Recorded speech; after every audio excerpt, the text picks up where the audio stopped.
Hi, I'm Matt Collins. I'd like to welcome you to Bob Weber Auto Mart on Douglas Avenue here in Racine, across from Douglas Park. We specialize in 1-year-old, low mileage, almost new cars. And if you'd like to stop by and see them, or see them on our website, bobweberautomart.com, we could save you between $5,000 and $10,000 on your next almost new car purchase.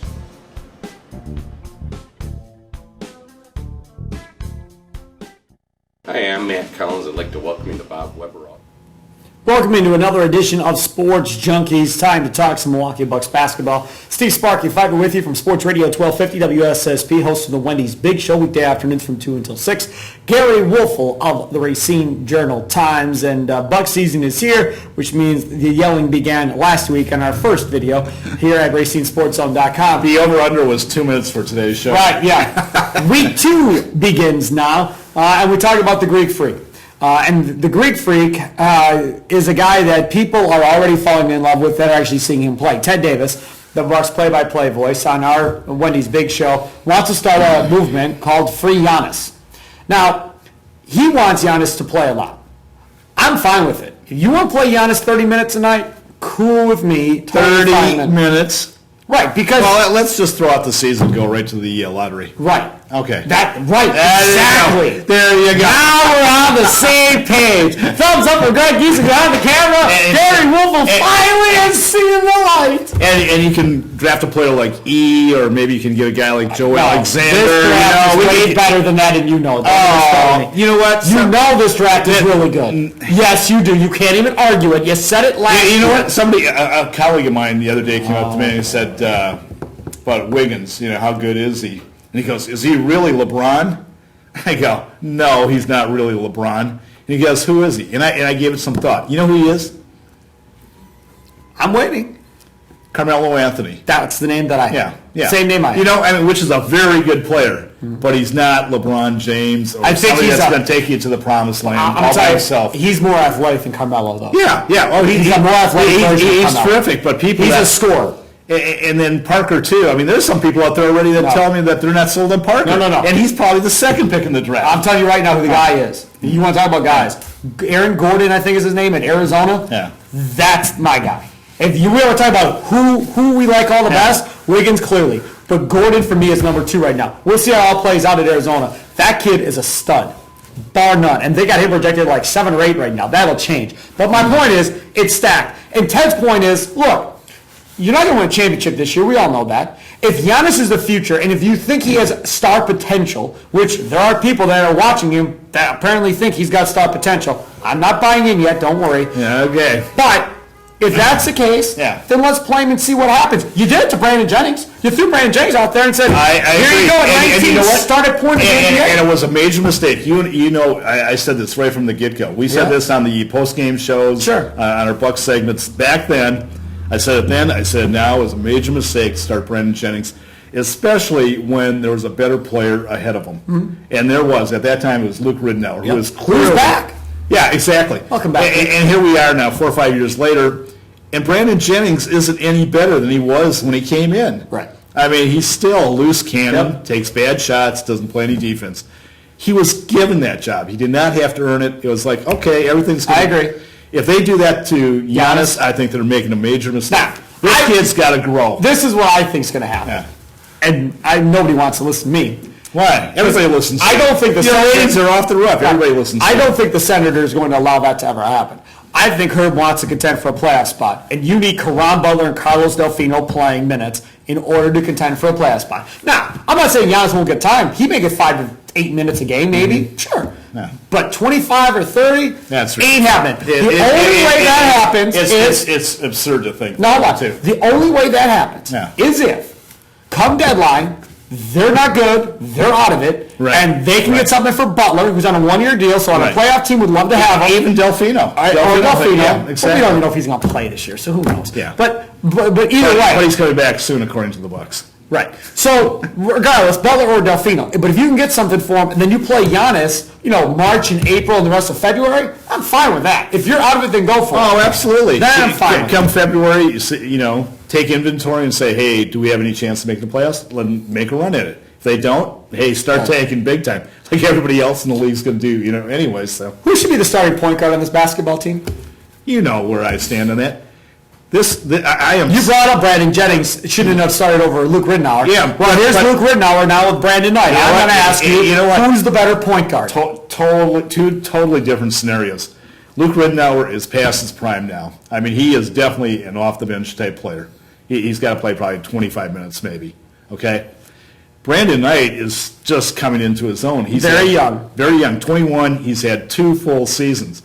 They gave Jennings the starting job. They gave Brandon Knight the starting job. I know, but he's not coming to Milwaukee as a guy coming into the league. Okay, fair enough. He's had 2 full seasons under his belt. But where is he improving 2 full seasons? Look at his numbers. They're not any different. I'll tell you what. I thought he played a heck of a game the other night. He played well the last game, yes. You know, he's not shooting the ball well, but I'll tell you what. If you go to their practices, he can shoot the ball. I mean, he put on a 3-point shooting exposition. Yeah, I know. You're down on the guy, right? He's not your guy. You keep telling me about all this great offense. I haven't seen it in 2 years in the league. So I want to see this offensive potential. This guy that led all these people in scoring in high school or college. Fine. Well, show it to me in the pros then. Show me you can score. Yeah, but again, Stevie, he's only 21. How many guys come out of the bench? Unless you're Derrick Rose or Brandon Jennings. Huh? Brandon Jennings didn't get that excuse of only being 21. Brandon Jennings got torched. Nobody wanted to talk about him being 21. Now it's somebody else. Now he's only 21. No.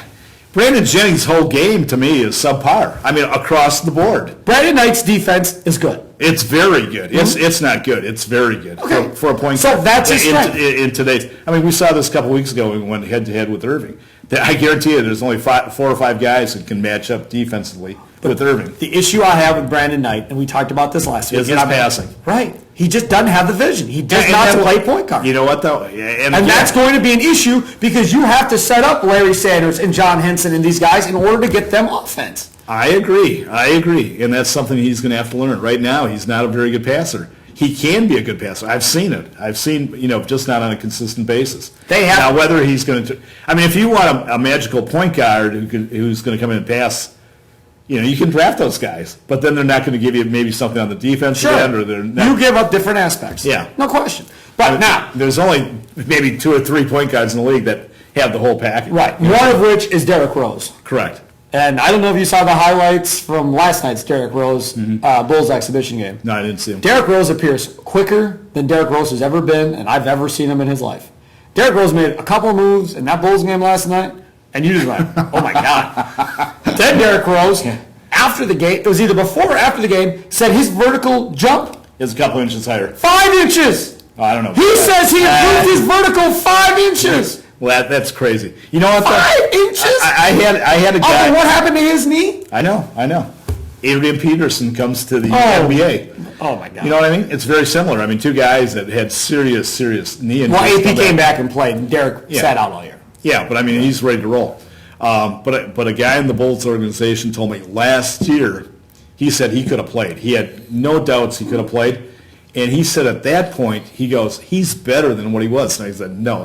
I said, seriously, he's better? He's better. He looked better last night. He was adamant. If he's better, just give him the MVP right now. It's him and LeBron, basically. Well, then the Pacers then are going to have their hands full in this division with the Bulls. If Derrick Rose stays healthy, they're tough. I haven't put this out yet, but I'm picking the Bulls to win the NBA title. There you go. I knew that would make your morning. I think they're going to be absolutely terrific. Do you know how agonizing that's going to be if they win the title for me? It's going to be very agonizing, but I think they got a legitimate shot, especially with Dunleavy now. All of a sudden, can you imagine how good Dunleavy is going to be with Derrick Rose? Yes. All he has to do is sit on the perimeter.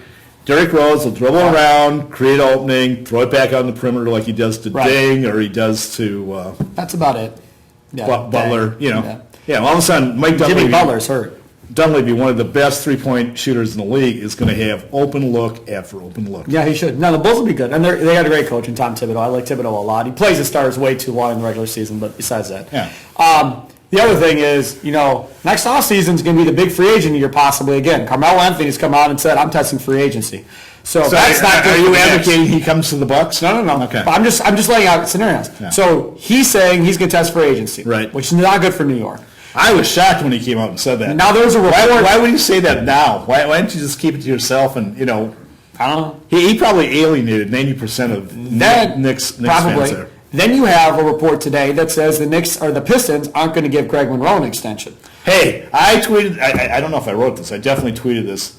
Back when Brandon Jennings was traded to the Pistons, I tweeted that the Bucks and Pistons had talks about that trade.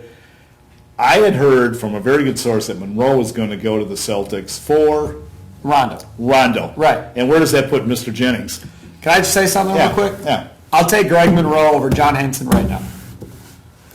I would too. I think he's a better player. Yes. Yeah. I'd take Greg Monroe right now. But that doesn't and mean I don't that know John Henson's a bad player. He's a very good player. But I think Monroe could be a star. I love Greg Monroe. Yeah. And if Greg Monroe becomes available, then they need to go get Greg Monroe. He's not going to cost you Carmelo Anthony money. He's not going to cost you LeBron money. Who are you talking about? Greg the Bucks? Monroe. Yes. No. The Bucks. No. Yes. I having said I like Monroe, the Bucks don't need him. Is he? He's a legitimate post player. You don't have one. And he's young. So you put him and Giannis, and then you like Brandon Knight, and Brandon Knight, now you got three pieces. And unless Henson or Sanders develop a post game, they got it's four not pieces. going to matter. I think Mayo's... Oh, no, stop. What do you think? I say Mayo is above half the shooting guards in the league.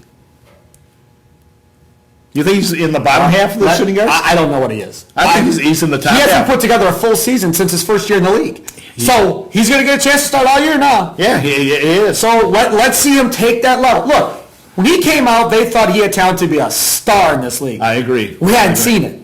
We saw it in spurts last year with Dallas. You saw him put together a string games. You're like, wow, man, he's throwing up 30 a night. What is going on with OJ Mayo? I agree. And then what happened? Whoop, gone. OJ Mayo has to become a better shooter. I mean, if you're playing the shooting guard, you got to be a knockdown shooter. Yep. And he really doesn't have that consistently good And they shot. don't have a shooter on this team outside of Nate Walters. If Gary Neal's definitely capable of shooting the ball well. But again, I agree with you. They could use another really good shooter. Delfino is streaky. But see, that's where Ersan comes in. Ersan is a very good perimeter shooter. And he's hurt.